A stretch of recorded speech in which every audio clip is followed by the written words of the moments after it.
Selamat pagi Bapak Ibu Saudara yang dikasihi dan diberkati oleh Tuhan kita Yesus Kristus. Apa kabar? Saya yakin dan percaya kita semua ada di dalam keadaan yang baik, ada di dalam keadaan yang sehat oleh karena kasih setia Tuhan sempurna di dalam kehidupan setiap kita. Pada pagi hari ini kembali kita bertemu dalam edisi Sarapan Rohani GKPB Jemaat Galang Ningtyang Abian Basing, Rabu 24 Agustus 2022. Sebelum kita bersama-sama akan melaksanakan segala tugas tanggung jawab kita pada pagi hari ini, saya rindu mengajak Bapak dan Ibu sekalian untuk kita bersama-sama kembali merenungkan firman Tuhan yang akan menuntun dan menjadi kekuatan di dalam kehidupan kita. Mari Bapak Ibu Saudara yang dikasihi Tuhan, kita bersama-sama berdoa. Bapa kami yang di surga, Allah yang penuh oleh kasih setia dan kemurahan, kami sungguh bersyukur untuk kasih setia Tuhan di dalam kehidupan kami. Engkau memelihara kehidupan kami, Engkau mendandani kehidupan kami dengan kasih setiamu. Sungguh kami bersyukur karena kami memiliki Allah seperti Engkau. Dan pada pagi hari ini kami bersyukur Tuhan untuk kekuatan, kesehatan, nafas yang baru yang Tuhan beri bagi kami, sehingga kami boleh ada sebagaimana kami ada. Semua oleh karena kasih setia Tuhan. Dan saat ini Bapa, kami anak-anak-Mu rindu untuk mendengarkan kebenaran firman-Mu. Karena kami sungguh yakin dan percaya hanya di dalam firman-Mu kami beroleh kekuatan dan damai sejahtera. Mari Roh Kudus, Engkau mengurapi setiap daripada kami, sehingga ketika firman Tuhan diperdengarkan, kami boleh mengerti dan firman Tuhan itu tertanam dalam hati kami dan berbuah di dalam kehidupan kami setiap hari. Hamba-Mu Bapa yang tidak ada apa-apanya ini, biarlah Engkau mengurapi, perlengkapi hamba-Mu dengan kuasa Roh Kudus-Mu, sehingga apa yang hamba sampaikan sungguh bisa menjadi berkat bagi setiap yang mendengarkan. Terpujilah nama-Mu Bapa, kami menyambut firman-Mu hanya di dalam nama Tuhan kami Yesus Kristus. Haleluya, amin. Renungan firman Tuhan yang akan kita dengar pada pagi hari ini terambil dari 2 ayat. Yang pertama diambil dari Roma 8 ayat yang ke-37. Tetapi dalam semuanya itu kita lebih daripada orang-orang yang menang oleh Dia yang telah mengasihi kita. Dan ayat yang kedua terambil dari Efesus 2 ayat yang ke-8.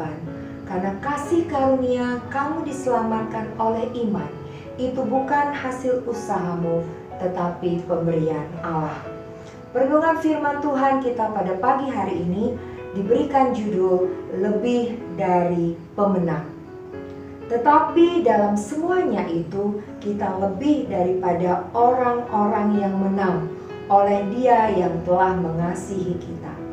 Ayat ini berkata bahwa kita lebih dari orang-orang yang menang. Mungkin tentang orang-orang yang menang kita mengerti artinya. Namun sekarang mengapa Alkitab berkata bahwa kita lebih dari orang-orang yang menang? Apakah yang dimaksud lebih dari orang-orang yang menang? Mungkin Bapak Ibu Saudara sekalian pernah mendengar sebuah ilustrasi menarik yang menjelaskan tentang frase lebih dari pemenang. Ilustrasi tersebut menceritakan tentang seorang petinju yang berjuang habis-habisan di sebuah pertandingan sampai wajahnya babak belur dan lebam. Dan kemudian pada akhirnya karena dia berjuang, dia bisa memenangkan hadiah sejumlah uang tunai dan medali emas. Begitu selesai bertanding, ia pulang dan mendapati sang istri sudah menunggunya di rumah. Apa yang dia lakukan? Ia menyerahkan hadiah yang ia dapatkan kepada sang istri. Sang petinju tersebut adalah pemenangnya dengan semua perjuangan yang ia lakukan. Tetapi pada akhirnya ia memberikan semuanya itu kepada sang istri untuk menikmati semua hasil perjuangannya. Lalu apakah bapak atau ibu berpikir bahwa sang istri begitu egois? Tentu saja tidak. Ia menerima hadiah yang dimenangkan oleh suaminya karena ia telah menjadi satu dengan suaminya, sehingga dia juga memiliki apa yang suaminya miliki tanpa harus bertarung lebih dahulu. Demikianlah sang istri disebut lebih dari pemenang. Begitu pula dengan kita yang adalah mempelai Kristus. Ketika kita menerima Yesus Kristus sebagai Tuhan dan Juru Selamat, kita berpindah dari kegelapan kepada terang, berpindah dari maut kepada hidup. Kita berpisah dengan manusia lama kita, yaitu tubuh dosa kita, dan bersatu dengan Kristus. Iya, kita menjadi satu tubuh dengan Kristus, seperti yang terdapat dalam Kolose 2 ayat yang ke-11. Kita menerima bagian yang terbaik dari Allah, bukan sebagai upah dari perbuatan kita, melainkan pemberian cuma-cuma, karena Yesus telah menggantikan kita bertanding dalam pertandingan yang tidak pernah dapat kita menangkan. Dan kabar baiknya adalah Yesus sudah menyelesaikan pertandingan tersebut untuk kita. Kita tidak perlu berjuang lagi untuk pertandingan yang sudah dimenangkan oleh Yesus sampai titik darah penghabisan. Kita hanya diminta untuk percaya lalu menerima apa yang Yesus sudah menangkan. Hadiah yang terbaik Tuhan sudah beri, yaitu pembebasan, pemulihan, kesembuhan, pengampunan, keselamatan, dan semua yang kita sedang perjuangkan saat ini, yang dibeli dengan darahnya.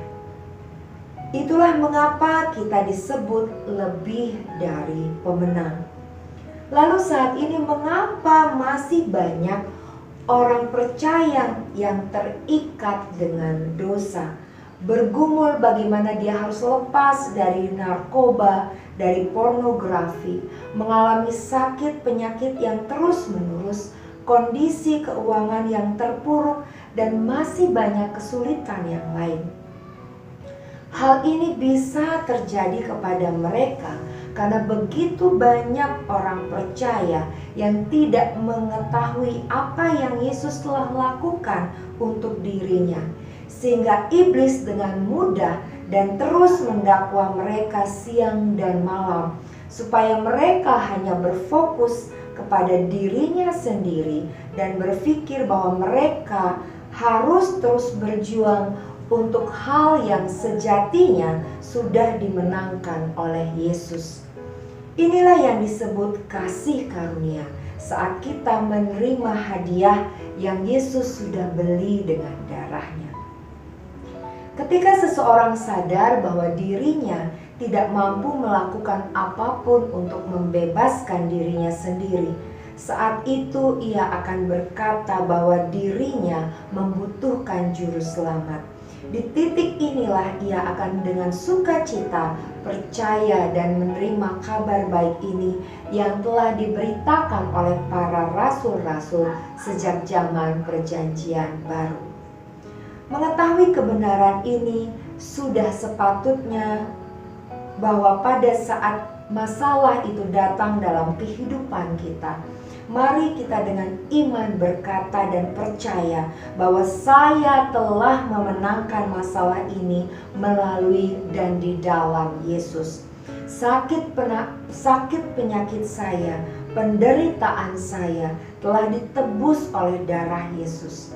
Jaminan inilah yang membuat setiap kita yang percaya kepada Yesus dapat melangkah dengan pasti menghadapi semua pergumulan dan permasalahan kita. Sadarilah bahwa Bapak, Ibu, Saudara sekalian dan saya lebih dari pemenang karena apa yang Yesus telah lakukan bagi kita. Teruslah berfokus kepada pribadi Yesus. Teruslah berfokus akan kebaikan Tuhan. mempertemukan setiap hari apa yang Tuhan Yesus telah menangkan untuk kita, dan bersukacitalah. Segala kemuliaan, pujian, dan hormat hanya bagi Yesus, sumber kemenangan kita. Amin. Mari kita bersama-sama berdoa. Bapa kami yang di surga, sungguh kami bersyukur untuk kebenaran firman-Mu yang boleh kami dengar pada pagi hari ini. Firman-Mu mengingatkan kami akan jaminan Tuhan bagi kami selaku orang-orang yang percaya kepada Kristus Yesus, bahwa Engkau Allah yang sudah menebus kami dari segala dosa kami, sehingga kami berpindah dari kegelapan menuju terang-Mu yang ajaib. Kami berpindah dari maut kepada hidup yang kekal. Kami mau tetap percaya dan fokus kepada kasih dan kebaikan Tuhan, sehingga walaupun masalah datang dalam hidup kami mau percaya dan terus memperkatakan bahwa Allah sudah menyelesaikan segala masalah kami di atas kayu salib, sehingga kami bisa menjalani kehidupan kami dengan penuh sukacita dan damai sejahtera, karena di dalam Tuhan kami adalah lebih dari pemenang. Kami bersyukur Bapa untuk firman Tuhan yang boleh menguatkan kami pada pagi hari ini. Pada pagi hari ini Bapa, kami siap mengambil segala tugas dan tanggung jawab pekerjaan kami. Kami bersyukur Tuhan memelihara kami melalui pekerjaan dan usaha yang Tuhan percayakan. Berikanlah kami hikmat kebijaksanaan, berikan kami hati yang dipenuhi oleh kasih Tuhan, sehingga kami sungguh bisa melaksanakan segala tugas tanggung jawab kami dengan baik, dan apapun yang kami lakukan Tuhan berkenan di hadapan Tuhan. Mari Roh Kudus, Engkau membimbing kami, menasihati kami, sehingga kami melakukan apa yang sesuai dengan firman Tuhan di dalam segala pekerjaan dan di dalam segala kehidupan kami. Saat ini juga Tuhan, kami berdoa untuk keluarga kami, pasangan hidup kami, suami, istri, anak-anak kami, orang tua kami. Kami juga serahkan mereka ke dalam tangan penyertaan dan pemeliharaan Tuhan. Biarlah Tuhan yang menutup bungkus kehidupan keluarga kami, sehingga kami semua boleh menikmati damai sejahtera Tuhan. Kami boleh menikmati berkat-berkat Tuhan di dalam kasih karunia-Mu. Terima kasih ya Bapa. Kami mengucap syukur hanya di dalam nama Tuhan kami Yesus Kristus. Haleluya. Amin. Selamat pagi, selamat menikmati berkat-berkat Tuhan. Shalom untuk kita semua.